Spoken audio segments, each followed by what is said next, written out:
এখন আমরা অসুবিধা নিয়ে আলোচনা করব। তো আমরা মোটামুটি সুবিধাগুলো দেখলাম, একটা হচ্ছে কি টেকসইতা, নির্ভরযোগ্যতা, অনুভূতি, আর হচ্ছে কি মূল্য। তো এখন আমরা অসুবিধাগুলো নিয়ে আলোচনা করব। তো অসুবিধা হচ্ছে কি বাউন্স।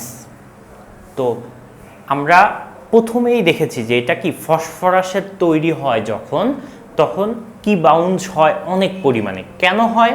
কারণ ফসফরাস ধাতুটাই কি অনেক, এইটা ফসফরাসের ধাতুর তৈরি আমরা কি দুইটা পাতলা দণ্ড ইউজ করি, যেটা কি অনেক মানে হালকা হয়। তো আমরা যখন কিটা প্রেস করি, দুটা যখন একসাথে লাগে তখন কি হয়, দুইটা একসাথে ধাক্কা খায়। আর ধাক্কা খাইলে কি আমরা নিউটনের তৃতীয় সূত্র অনুযায়ী কি জানি, প্রত্যেক ক্রিয়ারই প্রতিক্রিয়া থাকে।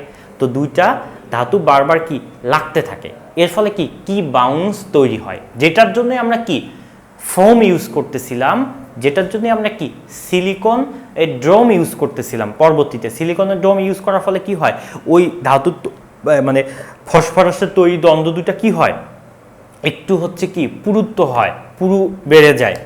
এর ফলে কি এই কি বাউন্স পরিমাণটা কম হচ্ছিল। তো এই যে কি বাউন্স একটা অসুবিধা, মানে মূলত কি ওইখানে ফসফরাসের দণ্ড, এর জন্য আমাদের কি আলাদা করে ইউজ করা লাগতেছে কি ফর্ম, আলাদা করে ইউজ করা লাগতেছে কি সিলিকনের ডোম ইউজ করা লাগতেছে। তো এই যে যদি ফসফরাসের প্রলেপ আমরা পাতলা না হতো, তাহলে কি আমরা এই দুটা জিনিস ইউজ করতাম না, তাহলে আমাদের কি কস্টটা কমে যেত। তাহলে এই যে কি বাউন্স হয় এটা একটা কি অসুবিধা, যে যদিও আমরা কি বাউন্সটা কি রিমুভ করতে পেরেছি, কিন্তু তারপরেও কি আমাদের এক্সট্রা কস্ট বেড়ে গেছে। তো এটা হচ্ছে আমাদের কি একটা অসুবিধা, অনেক গুরুত্বপূর্ণ একটা অসুবিধা। এরপরে আছে সুইচের কন্টাক্ট এরিয়াতে ময়লা ও মরিচা পড়ে। যখন আমরা এই যে ফসফরাসের কি দণ্ড ইউজ করতেছিলাম, তখন ওই এরিয়াতে কি ফসফরাস হচ্ছে কি একটা ধাতু, চকচকে একটা ধাতু। তো এর ফলে আমাদের কি হচ্ছে, এই এরিয়াগুলোতে দীর্ঘদিন থাকলে আমাদের কি হচ্ছে ময়লা এবং মরিচা পড়তেছে। এর জন্য কি আমরা যখন শুধুমাত্র ফসফরাসের প্রলেপ মানে ফসফরাস ইউজ করেছি আর হচ্ছে ফর্ম ইউজ করতেছি, তখন আমাদের স্ট্রোক রেটটা ছিল কত, 1 মিলিয়ন।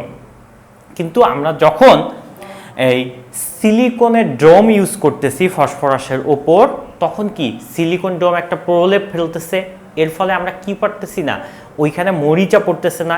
এর জন্য কি আমাদের এই কি এর মানে স্ট্রোক রেটটা 25 গুণ বেড়ে 25 মিলিয়ন হয়ে গেছে।